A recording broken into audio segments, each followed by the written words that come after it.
This video is kindly sponsored by NordVPN. Hello and a very warm welcome back to the garden. Today's video is full of low-cost tips for organic pest control for your no-dig garden.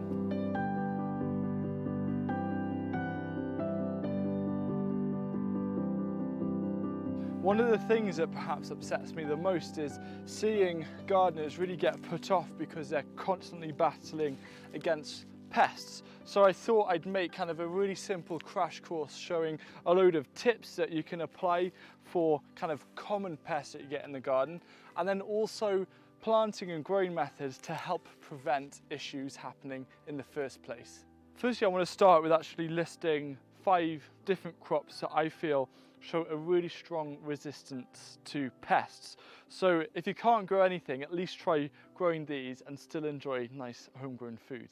Jerusalem artichokes, also known as sunchokes, these are known to be so resilient to any kind of pest issues.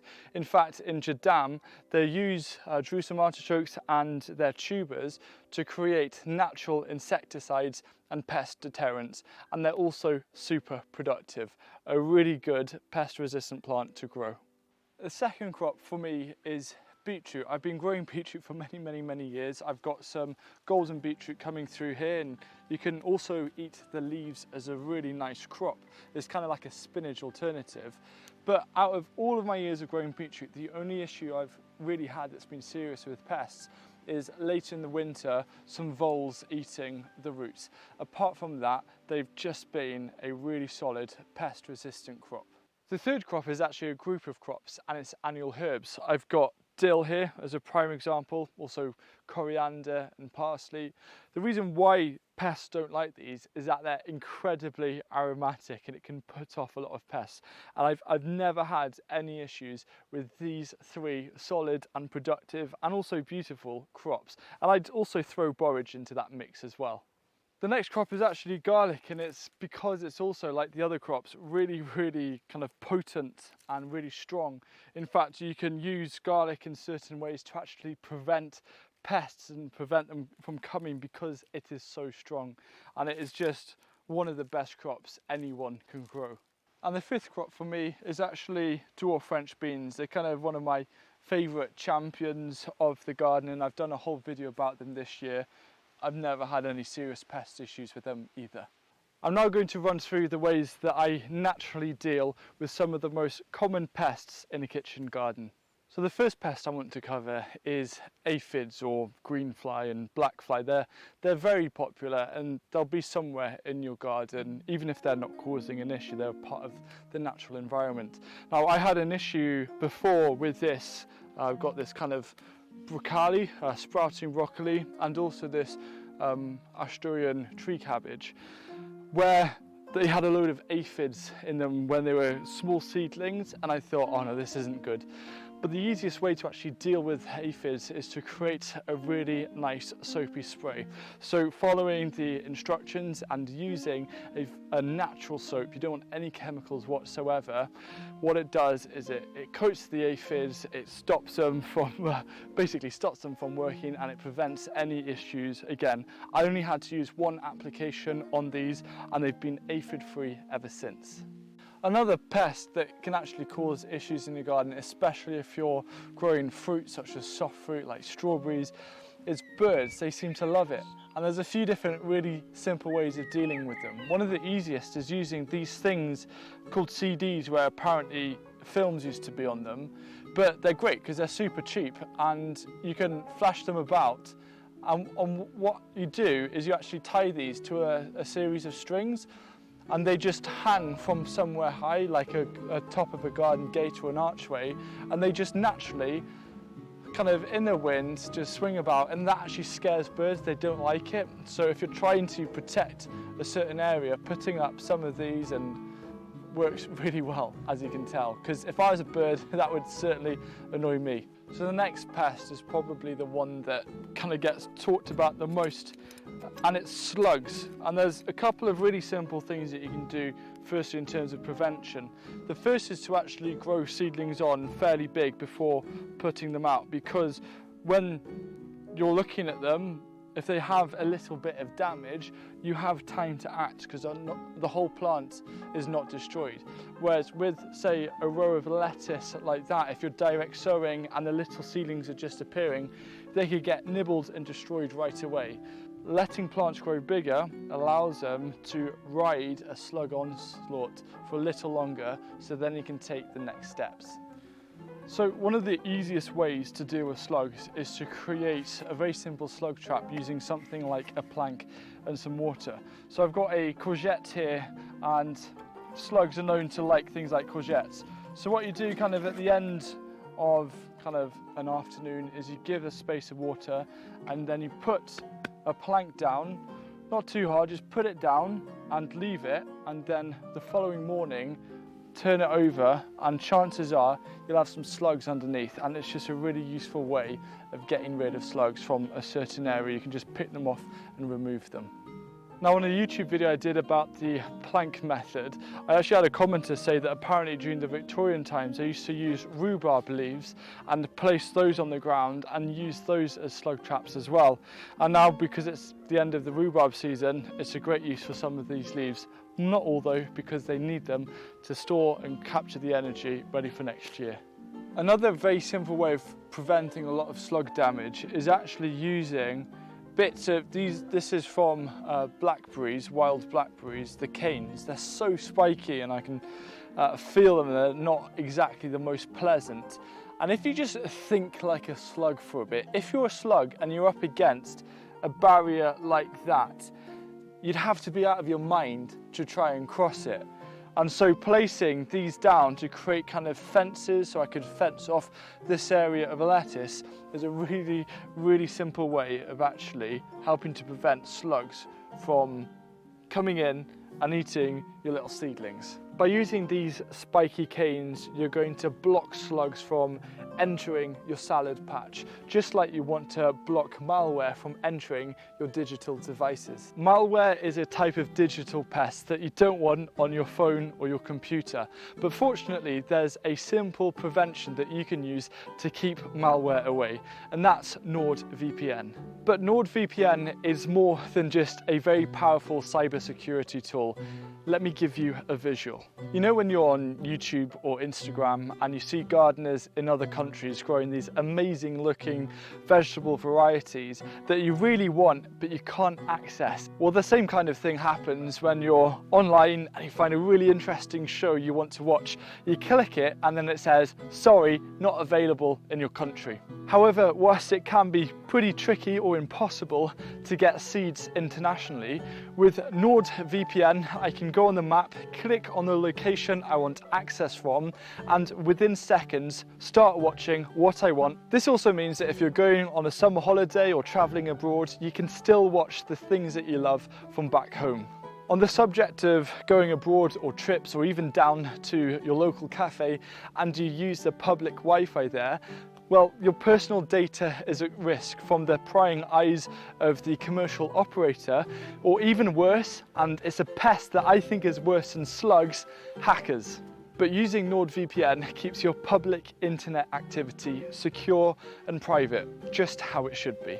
So if you're on Android, Apple, Linux or Windows, keep your devices pest-free by using my exclusive 30-day risk-free NordVPN deal at nordvpn.com/Hugh Richards. And now back to garden pests. So yesterday I was visiting a gardener called Jack First, and he's written a book about hotbeds, and he's kind of thought up of what I think is one of the coolest slug preventing ways of growing food, and we filmed it for a video that's coming out in December, but I thought we'd share it here as well. He's basically, you can use things either like a table with 4 legs, he's used an old wheelbarrow, and you put these in buckets, and you fill those buckets, you put the legs in the buckets and you fill those with water and then salt. So it's a salty water, slugs do not like that. And then what it means is if you create a growing on the top, whether it's in pots or you create a little bed that's raised up, it's protected from slugs ever getting up there. So that was, I just thought, was a real genius idea, and it's something that you could do, and it also means that raising it up, it saves your back as well. If you've suffered from cabbage root fly damage before, what you can do is you can create these collars out of cardboard and put them at the base, and what this does is it stops the carrot root fly coming through and going down and laying the eggs, and it's the maggots that cause all of the damage. You can also do the exact same thing with bits of old rubber like old wellies. Perhaps my least favourite pest in the garden is carrot root fly, because you're growing these beautiful carrots and then suddenly they cause carnage and you can't enjoy any of it whatsoever. So my way of working around it is just using varieties like resistor fly or flyaway, which show really good carrot root fly tolerance, which is very, very much welcome. Another workaround that you can do is that they usually fly quite low, so under 2 foot or 60 centimeters. So you can build some kind of barrier with really fine mesh or even bed sheets around to stop them coming in. Another frustrating pest is a really small one. It's called flea beetle, and it's these tiny black beetles that seem to love lots of different brassicas. So things like turnips and radish and kale, for example, is where I've had it in the past. Now, flea beetles, yes, it doesn't look very nice, but kind of 9 times out of 10, they're not actually going to cause much of an issue, if at all, with the yield. It just doesn't look very aesthetically pleasing. What I would say is if you see flea beetles, you just want to make sure that the plants are watered nicely. You might need to give them a bit of supplemental feed to help boost them and their health. But there's never been a case that I can think of where flea beetle have actually destroyed a crop and I haven't been able to eat it. So it's something to just live with. A slightly larger pest, a mammal in fact, are voles and also mice. They can cause quite a bit of an issue, both in terms of eating seedlings and seeds in the polytunnel, but also burying around and kind of sniffling about in raised beds. Now, whatever trap you want to use, I found that either peanut butter or chocolate spread are 2 absolute favourite uses as bait. So even just 1/3 of a teaspoon is all you need to use as a bait in a trap. On the subject of mammals are rabbits, which can be quite a big issue, and they love a lot of the food that's inside the garden. And what you've got to do is think like a rabbit. So rabbits, if they come up against an object, for example a fence, they will bury directly beneath it to try and get underneath.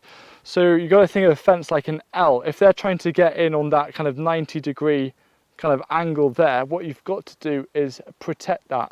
Now, you could either kind of bury some kind of chicken wire underneath and it will kind of maybe distract them. What we use, and it's low cost because it will last forever, is we use this special 18 gauge rabbit proof wire netting that we actually bend out at the bottom and then cover with soil. So when the rabbits start digging in, they just come against this wire and there's no way that they can chew through that. I've just shared some of the real simple ways that you can deal with some of the pests, and there's almost unlimited ways. However, I don't think there's anything that's more important than actually breeding and kind of bringing in your own anti-pest army. And that's through biodiversity. For me, nature is my best pest control, because nature is about balance. It wants to create an equilibrium. And for me, it's actually about creating the spaces, i.e. growing plants that encourage lots of different beneficial insects into the garden. So things like parasitic wasps, for example, are an excellent thing that you need to deal with all sorts of things. For example, aphids or cabbage white caterpillars. And to bring in those, you need the flowers. You need lots of different flowers.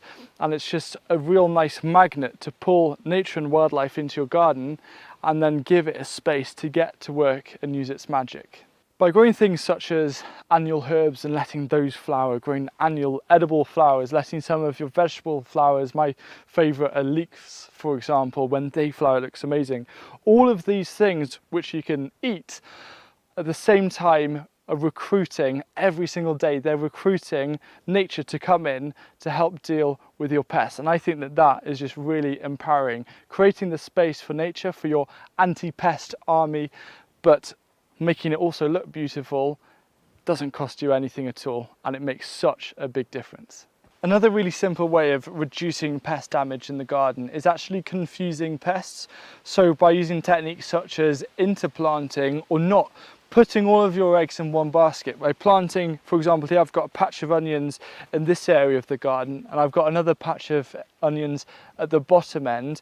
Just make it harder. You're not sacrificing any space, you're just swapping things around a little bit like a jigsaw puzzle, and that just confuses pests further, and it makes it harder for them to take over and destroy a whole crop. So it's actually creating and building security within your garden, and also for your belly. Keeping down on pests in the garden also requires the skill of observation. And I actually enjoy the process of hand watering because it gives me an opportunity to just look at the plants and just see how they're doing. So whenever you're watering your garden, or if you just want to have a tea break and a little mooch about, it's a great opportunity to just check the health of your plants, and if you see any potential pest damage, you're then made aware of it, rather than realizing when it's perhaps a little bit too late. The overarching theme of having fewer pests in the garden always comes down to soil health. Soil health is a fundamental. It is literally what makes or kind of breaks a garden, and the healthier the plants, the less pest damage, because pests, in a way, in nature's way of showing where there's weakness, where there's weak plants. They target weaker, easier plants than nice, healthy ones. And so by focusing on soil health, you're going to naturally create a more pest-resistant garden. The easiest way of making soil health better is by making and applying compost. But you might be a little bit low on compost by this time of year, but don't worry, there's 7 ways in this video to show you how to still grow food, how to still promote soil health without needing compost. 7 alternatives to promote healthy soil, healthy plants, and then fewer pests.